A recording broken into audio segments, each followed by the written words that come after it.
খুলনা নগরী ও আশেপাশের এলাকায় দ্রুত গড়ে উঠছে অসংখ্য আবাসিক হোটেল। এই সকল আবাসিক হোটেলের আড়ালে চলছে অনৈতিক সম্পর্ক ও অবৈধ কর্মকাণ্ড।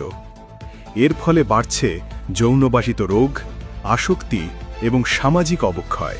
এসব হোটেলে গোপনে হচ্ছে অনৈতিক মেলামেশা, যেখানে স্বাস্থ্য ও নিরাপত্তার কোনো নিয়ম মানা হয় না।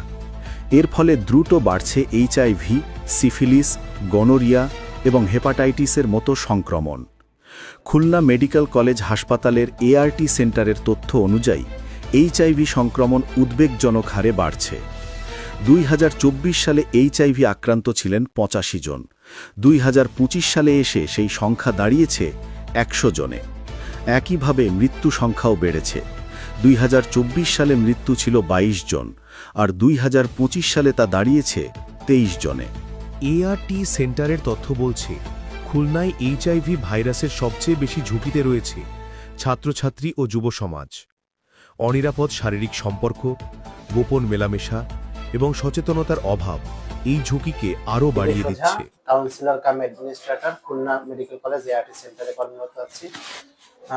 আপনি সুন্দর প্রশ্ন করেছেন। আমাদের আসলে গত বছর 1547 জনের পরীক্ষা করে আমরা 85 জনের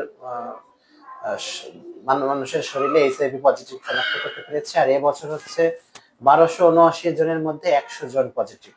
ধরা যায় যে 13 জনে গড়ে 13 জনে একজন পজিটিভ খুলনা শহরে। আর এই রোগীগুলোর মধ্যে খুলনা শহরে রোগী বেশি, খুলনা ইন সিটির মধ্যে। আমরা আসলে রোগীদের কাছ থেকে নেওয়া তথ্য অনুসারে আপনাদের কাছে তথ্য প্রদান করি, আর রোগীরা যা বলে সেটাই আমরা আপনাদের মাধ্যমে শেয়ার করি। এরা বিভিন্ন যৌন কাজের সাথে জড়িত। সেটা হচ্ছে পরে আমাদের খুলনা শহরে অসংখ্য আবাসিক হোটেল আছে যেখানে তারা নিয়মিত যাতায়াত করে। আপনি ডাক বাংলো বলেন, আরো হাই সোসাইটি, নন সোসাইটি এবং অনেক রেসিডেন্ট বেস যৌনকর্মী আছে যারা অ্যাপস এর মাধ্যমে তাদের নির্দিষ্ট বাসা বাড়িতে নিয়ে কাস্টমারকে এই করে, এরকমও আছে। এবং একটা গোষ্ঠী আছে সমকামী, তারাও বিভিন্ন অ্যাপস এর মাধ্যমে একজনের পার্টনার জোগাড় করে। এটা আসলে এইচআইভি যে এখন বর্তমানে যে ডাটা দেখা যায়, এটা এইচআইভি এর পজিটিভদের মধ্যে বেশিরভাগই তরুণ, 20 থেকে 25 বছরের বয়সী সবচেয়ে বেশি। আচ্ছা, ছাত্রছাত্রী অনেক আছে, হিউজ নাম্বার, কমপক্ষে 30% এর মধ্যে ছাত্র। 100 ভাগের 30 ভাগ, কমপক্ষে তারও বেশি হতে পারে, মোটামুটি আমি আপনাকে একটা ধারণা দিলাম।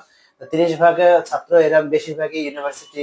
আপনি জানেন এখানে খুলনা যেহেতু একটা বিভাগীয় শহর, এখানে কুয়েট, খুলনা ইউনিভার্সিটি, তারপর বিভিন্ন বিশ্ববিদ্যালয়, কলেজ, সব জায়গা থেকেই তারা এখানে সেলফ পরীক্ষা করতে আসে। খুলনা নগরীর বিভিন্ন আবাসিক হোটেলে প্রশাসন